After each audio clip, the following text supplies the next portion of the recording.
mais bon, j'ai vendu la Lotus, voilà. Elle sent le neuf. Voici mon nouveau jouet.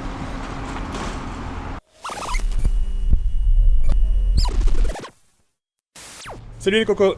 Alors, petite vidéo avec pas mal de petites news là aujourd'hui. J'en ai pas trop parlé récemment, puis ça fait longtemps que j'ai pas fait de vidéo, mais bon, j'ai vendu la Lotus, voilà. Je vais pas revenir trop dessus. La voiture, je ne l'utilisais pas. Ça a beau être la voiture la plus extraordinaire que j'ai eue de toute ma vie. La vérité, c'est que je ne la roulais jamais. Ça me coûtait des sous et c'était un peu dommage. Donc voilà. La deuxième, putain, la petite GT, hein, là. La deuxième nouvelle, c'est que j'ai acheté une autre voiture. Vous allez me dire, t'es con, si tu roules pas ta voiture, pourquoi t'en achètes une autre? Bref, vous allez comprendre pourquoi. Donc voilà, aujourd'hui je suis chez Complete Speed pour récupérer mon nouveau jouet. Donc vous vous souvenez, Complete Speed, ça va peut-être vous donner une idée un petit peu de ce que j'ai acheté. Je pense que je vais me recevoir des scuds de Flavien. Lui qui voulait que j'achète une Jaguar F-Type, on est un peu loin du lot là. Donc voilà, ça va faire aussi le sujet d'une nouvelle série un peu de vidéos. Il fait encore super chaud, on est fin septembre, il fait super chaud. Une nouvelle série de vidéos, j'ai envie de vous montrer pas mal de choses. Je vais en discuter un petit peu à la fin de cette vidéo-là. Et oh, elle est là. Attention les yeux. Donc voilà, une nouvelle série de vidéos qui va tourner un peu autour de ce nouveau projet. Donc je vais pas vous faire attendre plus que ça. Voici mon nouveau jouet. Tiens, tiens. Donc comme vous pouvez le voir, on est très loin de la Jaguar F-Type là.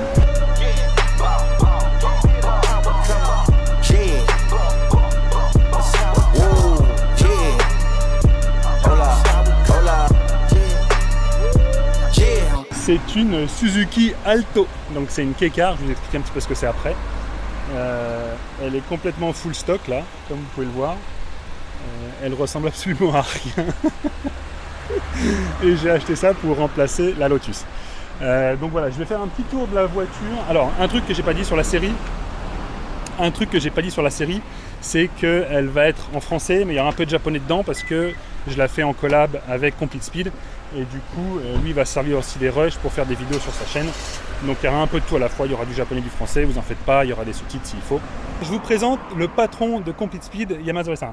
Konnichiwa. Konnichiwa. Yamazoe-san. Ne, honmani iroiro arigatou gozaimasu ne. Il a été vraiment un amour parce que du coup je suis venu le voir il y a un mois, je lui ai parlé un peu du projet, il m'a dit vas-y on le fait ensemble si tu veux. Il a cherché une voiture et il a trouvé une Alto van avec 6000 km au compteur. La voiture elle est quasiment neuve. Quand on rentre dedans, elle sent encore l'odeur du neuf quoi. Mon robot Shinshaじゃないですかね。C'est les toutes dernières versions avec 6000 km, elle est parfaite.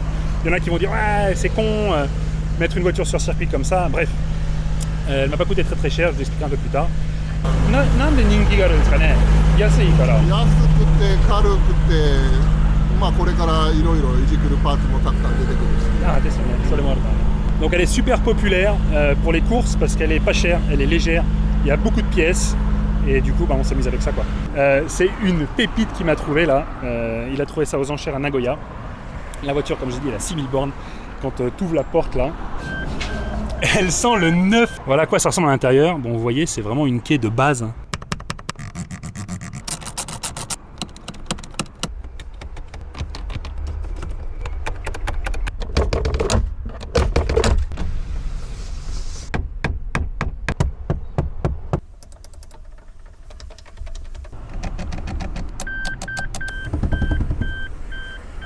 C'est des voitures qui sont utilisées pour des commerciaux.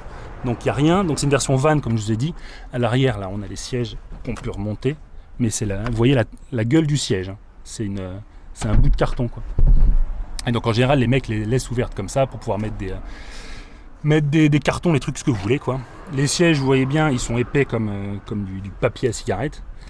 Ils maintiennent absolument rien du tout. Mais on s'en fout parce que tout ça on va le changer. Bon à l'intérieur je suis pas fan du machin blanc là. Ça c'est un peu dégueulasse, mais c'est pas grave, c'est une voiture de course. Donc voilà, mais elle est toute neuve. Et là bon elle est un peu dégueulasse, mais la peinture elle est absolument magnifique. Donc voilà un peu pour la présentation de l'Alto Van, la HA36V. Donc on voit les magnifiques roues en 13 pouces, 145 de large. Ah tiens, je vois un truc, c'est sympa là. Il y a le filtre à huile qui est juste là. On va pouvoir faire les vidanges super facilement. Donc un truc à savoir, c'est que je pense que vous connaissez un petit peu déjà le principe des K-cars. C'est des petites voitures, c'est pas des voitures sans permis, attention. C'est des petites voitures qui respectent un certain type de législation au Japon, notamment en termes de taille et en termes de cylindrée de moteur. Donc en taille, elles sont limitées à une certaine dimension, je ne sais plus trop, mais c'est pas très gros. C'est pour ça qu'en général, elles sont assez carrées, parce que les dimensions, c'est une boîte, et les constructeurs essaient d'en mettre un maximum dans cette boîte-là, donc les voitures sont souvent carrées. Les moteurs sont limités à 660 cm3, donc vous voyez, elle doit faire, je sais pas, peut-être 50-53 chevaux, il faudrait que je regarde. Il y a des versions turbo, même sur ce modèle-là, qu'on appelle l'AltoWorks, qui doivent faire peut-être 65-70 chevaux, j'en sais rien. Bon, après les mecs les préparent, ils montent à 100 chevaux, un peu plus, ça fait des petites pocket rockets. Mais en l'occurrence, c'est des voitures qui sont en général pas très rapides. L'intérêt d'une K-car aussi, si vous voulez, c'est que les taxes sont vraiment pas chères comparé à une voiture normale. Le contrôle technique est vraiment pas cher, l'assurance est pas chère. Et il y a un point important, je sais pas si j'en ai déjà parlé, en fait au Japon, quand vous achetez une voiture, on va dire normale entre guillemets, vous devez justifier d'une place de parking pour pouvoir l'acheter. C'est-à-dire que vous allez voir la police, vous leur dites voilà, je veux acheter une voiture, j'ai une place devant chez moi et j'ai besoin que vous veniez vérifier pour créer un document qu'on appelle le chapeau chômé. Et donc ils viennent sous une semaine en général. Ils vérifient bien qu'il y a une place de voiture et là ils vous donnent un papier que vous pouvez ensuite emmener au centre de contrôle technique pour faire la carte grise de la voiture. C'est super compliqué, je crois que j'en ai déjà parlé un petit peu la dernière fois, c'est une usine à gaz. Un truc que peu de gens savent en fait, c'est qu'au Japon, plus de 40% des voitures sont des quais. Donc voilà, dans la rue, presque la moitié des voitures c'est des quais. Il y a même des départements où plus de la moitié des voitures, on a des trucs comme Totori, je sais plus trop où, des trucs en général un peu perdus dans la campagne, où on est à 55-56% de voitures en K-car. Donc c'est pour vous dire à quel point c'est populaire. Je rentre dans la voiture parce qu'il y a beaucoup de bruit à l'extérieur et en plus il y a la clim. Alors ça, je vais pas faire la même connerie que dans la Mazda, je vais la laisser. En plus je crois que c'est une règle sur les courses en quai.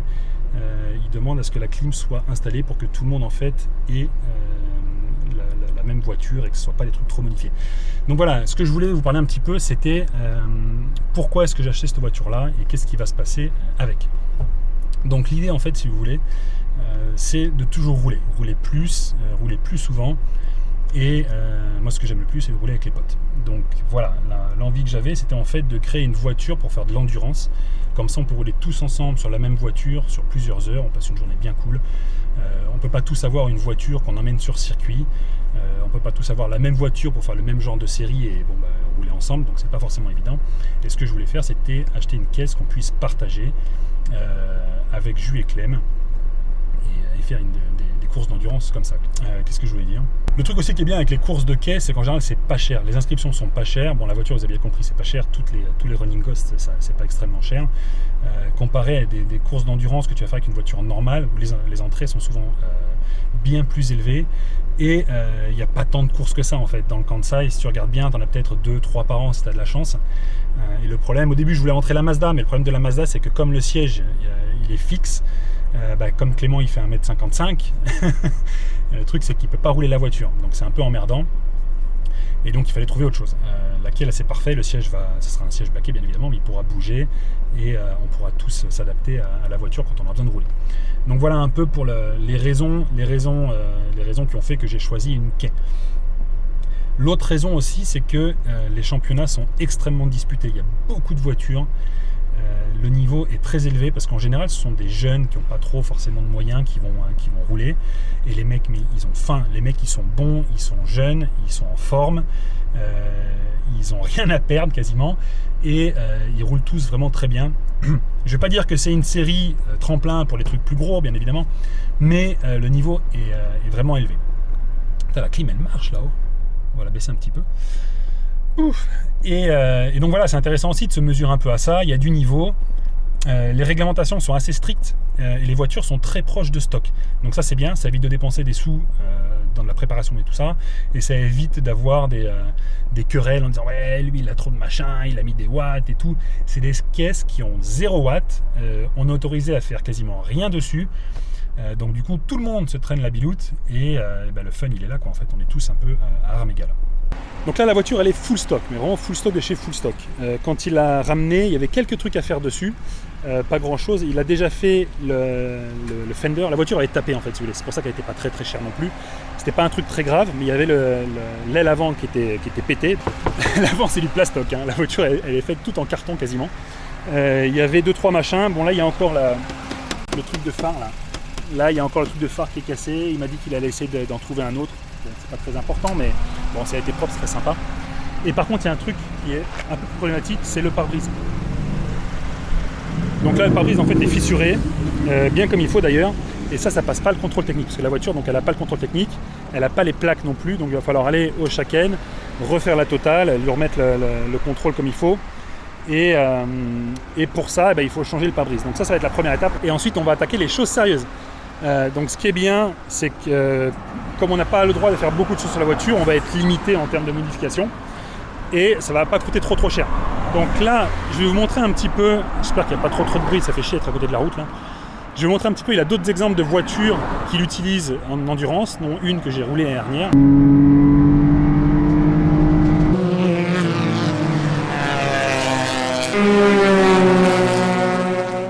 On va faire la safety, donc il y aura un siège baquet, il y aura un harnais 6 points et il y aura un arceau. Et on va faire les trains roulants, donc il y aura des suspensions RSR spécialement faites pour Complete Speed. Et en plus c'est son fils qui les a réglés, c'est le spec de son fils. Et son fils c'est un boucher au volant, c'est un tueur pas possible.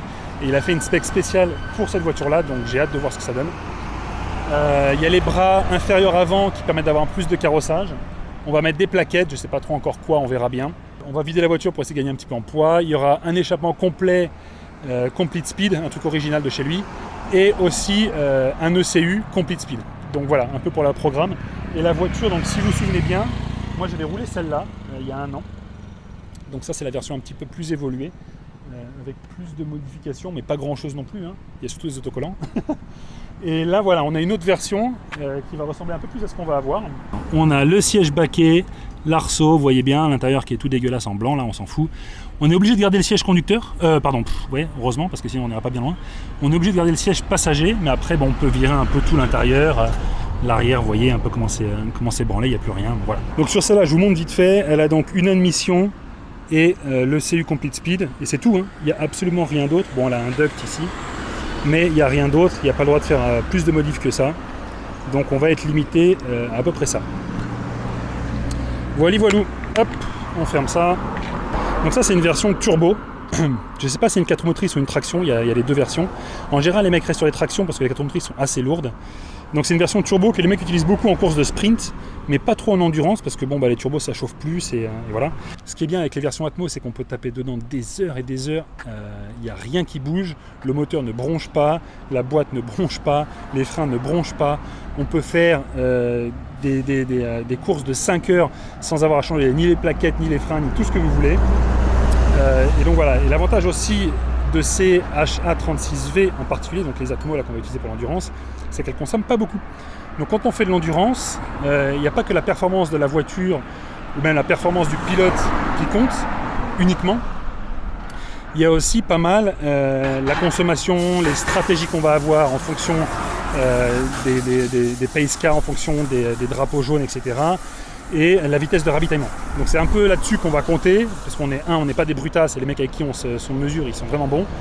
Et la voiture, la HA36V, c'est pas non plus la plus rapide du plateau, mais comme elle consomme pas beaucoup, et on va essayer de jouer un peu sur les stratégies et le ravitaillement, il y a peut-être moyen qu'on fasse un peu des podiums, des trucs comme ça, j'en sais rien, on verra bien. Bref. Donc voilà un peu pour l'introduction de cette nouvelle, entre guillemets, série, quoi, de course d'endurance en quai qu'on va faire avec Clément et Jus, et en collaboration avec l'aide de Complete Speed. Il va nous aider toute la saison pour faire tout ce qui est préparation, entretien, etc. Donc voilà, il y aura un peu de français, un peu de japonais, parce qu'on va faire aussi une partie de la série sur sa chaîne YouTube. Et voilà, l'intérêt aussi, c'est de vous montrer un petit peu d'autres choses en termes de culture automobile au Japon. Moi j'adore les quais, vous le savez. Il y a vraiment plein de trucs intéressants à voir. La série sera aussi un petit peu moins, entre guillemets, léchée que les autres. Il y aura peut-être un peu moins de musique. J'ai pas envie de me prendre autant la tête. Ce sera peut-être plus naturel aussi. parce que l'année dernière avec la Mazda, vous l'avez pas vu, j'ai pas fait le derrière le rideau, mais je passais des heures et des heures, les vidéos notamment de mécanique, je passais des heures à les refaire, à faire de la mécanique, à parler. Je mettais une journée pour faire une vidange, ça m'a énervé, je vous avouerai que c'était pas super agréable. Cette année, sur cette série là, ça va être plus naturel. Je reprendrai pas les vidéos 1000 fois, il y aura plein de il y aura plein de quoi. Donc vous m'en voulez pas trop. Mais ce que je voudrais, c'est faire des trucs plus intimes aussi. Vous montrer plus de choses, peut-être en dehors des courses. Vous montrer plus de choses que je montre pas parce que soit je trouve ça un peu débile, soit je trouve ça trop personnel, et en fait je me rends compte que c'est ça que je voulais. Je m'en fous de faire des vidéos léchées parce que de toute manière il n'y a pas grand monde qui regarde la chaîne, c'est ultra niche, j'en ai bien conscience. Si je voulais faire des vidéos avec des millions de vues, je les ferais différemment, j'en ferais plus souvent. Mais là ce que je veux, c'est que les personnes qui les regardent, je sais que vous n'êtes pas beaucoup, mais je sais que vous aimez ça, et j'aime partager ça avec vous, et ce que je veux, c'est que vous ayez vraiment la totale. Je veux pas que vous ayez un truc qui soit fait pour tout le monde, je veux que ce soit fait pour les gens qui aiment ça, et qui aiment partager ce genre de choses là aussi. Donc voilà, des vidéos plus naturelles, des montages plus faciles.